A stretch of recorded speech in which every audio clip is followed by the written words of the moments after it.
자, 이번엔 미국 증시의 주요 변수들을 통해서 투자 인사이트 그리고 전략 세워보는 시간입니다.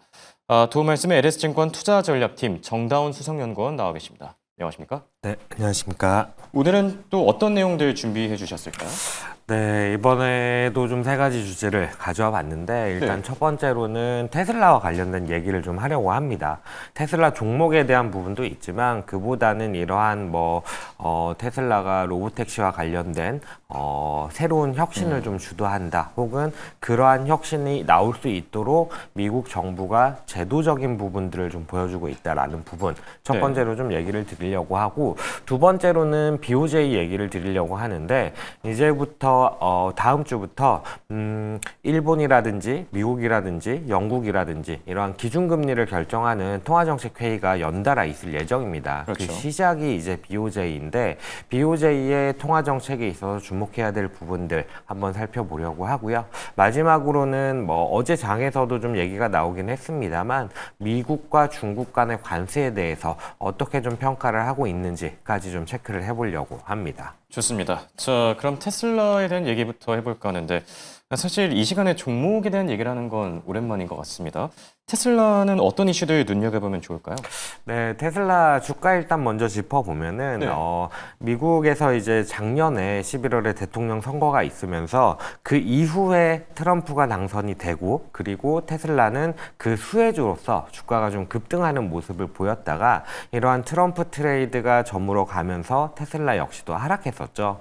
그러다가 이제, 좀 어느 정도 좀 테슬라에 대해서 기대감이 다시 또 올라오면서 상승을 했었는데, 며칠 전에는 이제 또 테슬라의 일론 머스크 CEO와 그리고 트럼프 간의 정치적인 협업 관계가 이제는 좀 끝나는 거 아니냐라는 갈등의 양상을 빚으면서 주가가 하락했다 다시 또 반등하는 그렇죠. 좀 말씀드리기도 좀 헷갈릴 정도로 여러 가지 좀 변동성들이 있었는데 최근에 좀 주가가 올라왔던 모습을 살펴보면은 로보택시에 대한 기대감이 부각된 영향이 좀 있지 않았나 이렇게 좀 보여집니다. 로보택시가 원래 어제까지만 해도 12일에 서비스를 시작할 걸로 출시를 할 걸로 예상이 되어 왔었는데 어제 밤에 이제 일론 머스크가 직접적으로 22일부터 서비스를 시작을 하겠다라고 얘기를 하면서 그렇죠. 시장에서는 기대감이 조금은 유지가 되는 그런 모습을 보여주고 있습니다. 일단 내용부터 살펴보면은 네. 텍사스 오스틴에서 이제 이 출시가 좀 임박을 했다라는 얘기가 있고 더불어서 이제 텍사스 오스틴에서 이러한 로보택시에 대해서 좀 규제를 풀어줬기 때문에 출시에 대한 부분들이 좀 이루어질 수 있지 않았나라고 보여지거든요. 어떤 이슈가 있었냐면 대략 한 5, 6일 전쯤에 텍사스 오스틴에서 공식적으로 자율주행 차를 운전자로 인정을 한다라는 법안 혹은 규제 이런 것들이 좀 제시가 되면서 그러면서 이제 테슬라 역시도 로보택시 서비스 운영 업체로서 리스트의 하나로 좀 올라가는 그런 모습을 보였습니다.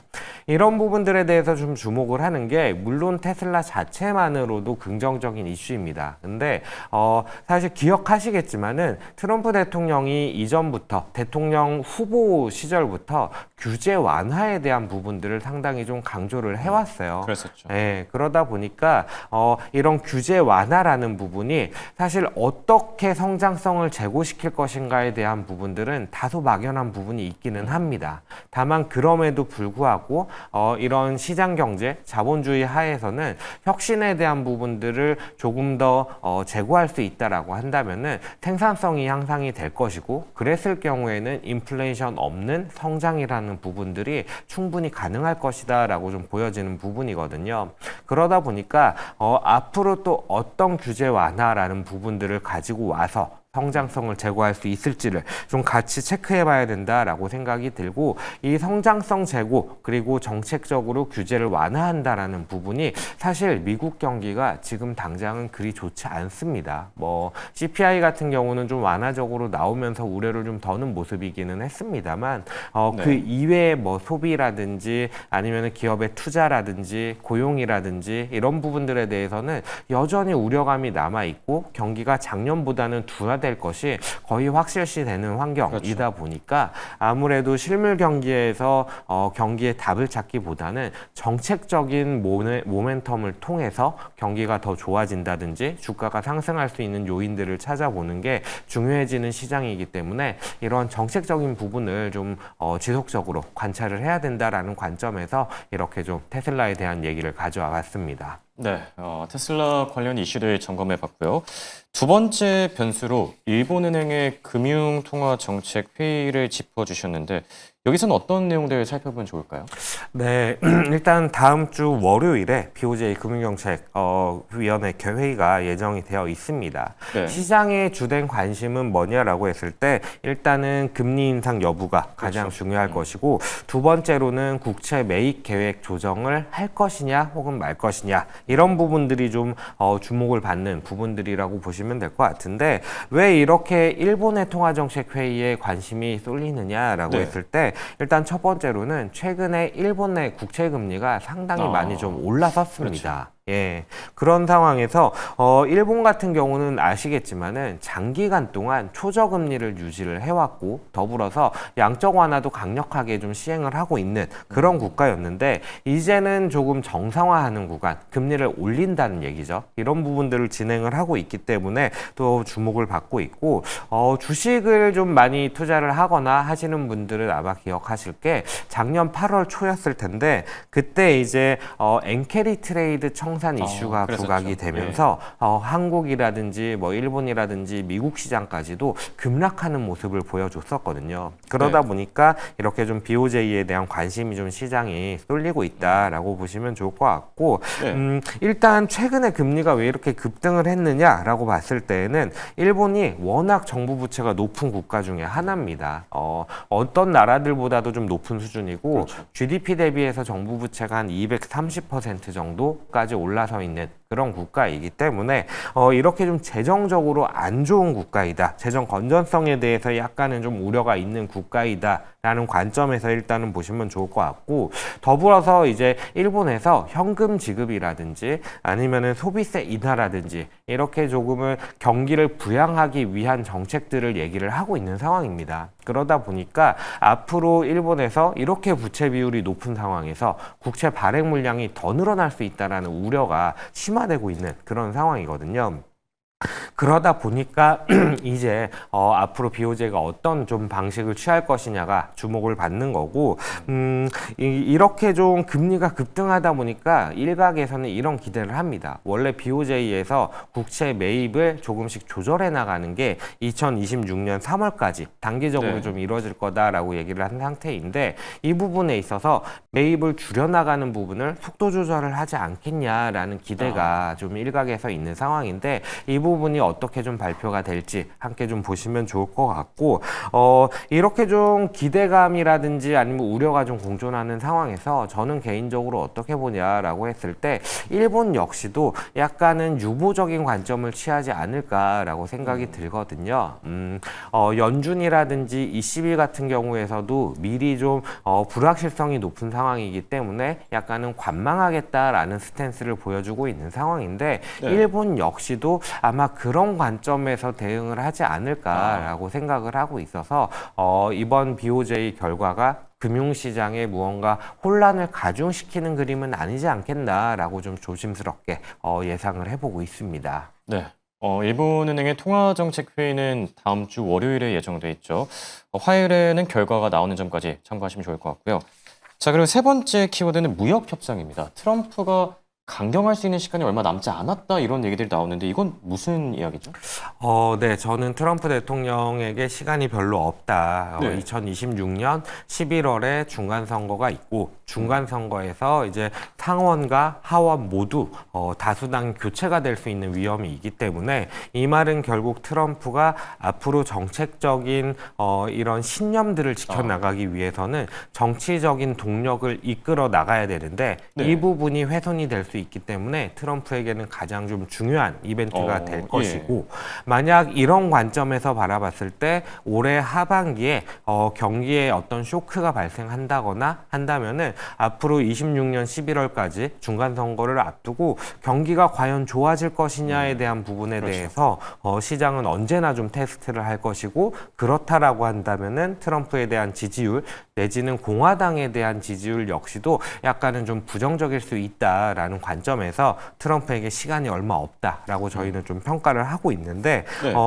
밤에 어제 이제 우리나라 시장에서도 이미 좀 얘기가 나왔었고 미중 무역 협상에서 이제 큰 틀에서 합의를 네. 도출했다 이런 언론 보도가 있었습니다. 이제 중국의 승인만 있으면은 협상이 제네바 협약에서 있었던 부분들이 이제는 좀 세부안으로 시행이 될 거다라는 얘기가 나오는데 아직 구체적으로 어떤 내용들이 담겼는지는 명확하게 제시는 되지 않았습니다. 다만 이제 간밤에 뭐 발언들이라든지 이런 것들을 살펴봤을 때 일단 미국의 중국에 대한 관세율은 55%로 설정이 됐고 더불어서 중국 유학생들의 입학에 대한 부분들을 이전에는 좀 막는 부분들로 갔었는데 이 부분들을 다시 좀 허용하는 쪽으로 가겠다. 그리고 반도체에서 완전히 이제 AI 칩에서 첨단 반도체를 좀 허용을 하는 것은 아니지만 일부 반도체 수출에 대한 부분도 허용을 하겠다라는 얘기가 오고 있는 것 같고요. 더불어서 중국 같은 경우에는 히토류 수출에 대해서 6개월 한시적이기는 합니다만 미국에 다시 수출을 허용을 하겠다라는 얘기를 하고 있고 관세율은 미국에 대해서 10%를 부과를 하겠다라고 좀 얘기를 하고 있는 상황입니다. 이런 내용들을 살펴보시면은 중국 같은 경우가 미국에 제시한 어떤 이점이라든지 이런 부분들을 살펴봤을 때 히토류가 거의 대부분을 차지하고 있습니다. 근데 아시겠지만은 히토류 같은 경우에는 이미 좀 협상을 통해서 공급을 받기로 얘기가 됐었던 것들이거든요. 그렇죠. 예. 그러다 보니까 중국에 대한 얘기들, 미국과 중국의 협상에 대한 얘기들을 할 때 중국은 이미 제공하기로 했던 히토류에 대해서만 제시를 했는데 미국은 이외의 것들을 또 역으로 제시를 함으로써 미국보다는 중국이 이번 그렇죠. 협상에서 이점을 더 가져간 것이 아니냐라는 좀 평가가 나오고 있는 상황입니다. 그러다 보니까 저 역시도 뭐 앞에서 좀 말씀을 드렸던 것처럼 트럼프 대통령에게 얼마 남지 않은 시간 그리고 협상이 조금은 더 속도감 있게 있을 수 있다라는 부분을 말씀을 드렸었는데 이런 부분들이 좀 실제로 나타나고 있는 게 아닌가라고 생각이 들어서 이번 협상을 좀 가져와 봤고요. 네. 더불어서 이제 어제 아침에 좀 얘기가 나왔었는데 미국에서 멕시코에 대한 철강 관세에 대해서 일부의 이제 쿼터제를 적용을 함으로써 관세를 부과받지 않는 물량을 좀 만들어준다라는 언론 보도가 좀 있는 상황이거든요. 네. 그러다 보니까 저 역시 좀 꾸준히 좀 얘기를 드려왔던 것처럼 미국에서 이제 관세와 관련된 강경한 스탠스는 시간이 얼마 남지 않아 있다. 그리고 협상이 좀 이루어질 기대감을 가져가 보자. 이렇게 좀 말씀을 드리고 있습니다. 네, 참 좋은 인사이트가 아닌가 생각이 들고요. 자, 끝으로 국내 증시 관전 포인트도 살펴볼까 하는데 지금 2,900마저 코스피가 돌파했거든요. 3,000을 향해서 나아가고 있는데 어떤 변수들 살펴보면 좋겠습니까? 네, 저도 이제 글을 쓰고 의견을 네. 제시하는 입장에서 최근에 가장 많이 질문을 받는 것은 LS증권은 지수 상단을 얼마까지 보고 있냐라는 얘기입니다. 왜냐면은 저희는 이제 코스피 한 3,000포인트 정도를 하반기 지수의 상단이 될 것이다라고 좀 제시를 드려왔었거든요. 이게 이제 PBR 1.0배 수준이라고 보시면 좋을 것 같은데 3,000포인트까지 뭐 대략 한 3% 조금 넘는 수준밖에는 남지 않은 상황입니다. 그러다 보니까 저희도 이제 이 룸이 너무 얼마 안 남아서 좀 고민이 되기는 합니다만 변화가 있을까요? 조금 고민을 하고 네. 있습니다.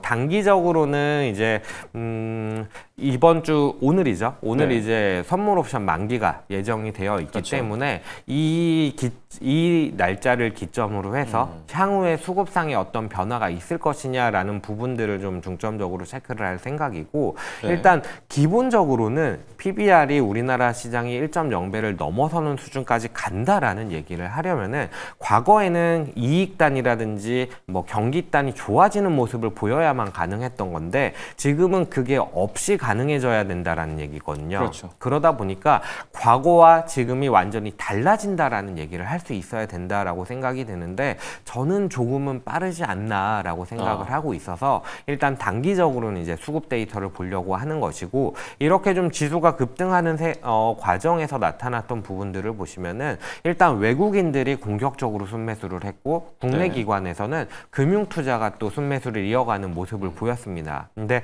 외국인 같은 경우에는 이번 만기일 이후에 선물에 대해서 좀 롤오버를 강하게 진행을 할 것인가라는 부분을 체크를 할 것이고 네. 금융투자 같은 경우는 일반적으로 이 수급에 대한 부분들이 연속성이 있다기보다는 짧게 좀 변화하는 모습을 보여서 이 만기일 이후에 어떻게 좀 변화하는지를 체크해보고 그리고 지수의 상단을 조정할지 좀 결정을 할 것 같습니다. 네. 알겠습니다. 자, 새 정부 출범과 함께 벌써 6거래일째 오르고 있는 코스피입니다. 주 후반까지 계속해서 좀 잘 가주길 기대해 봅니다. 지금까지 도움 말씀에 정다운 수석연구원과 함께했습니다. 감사합니다. 네, 감사합니다.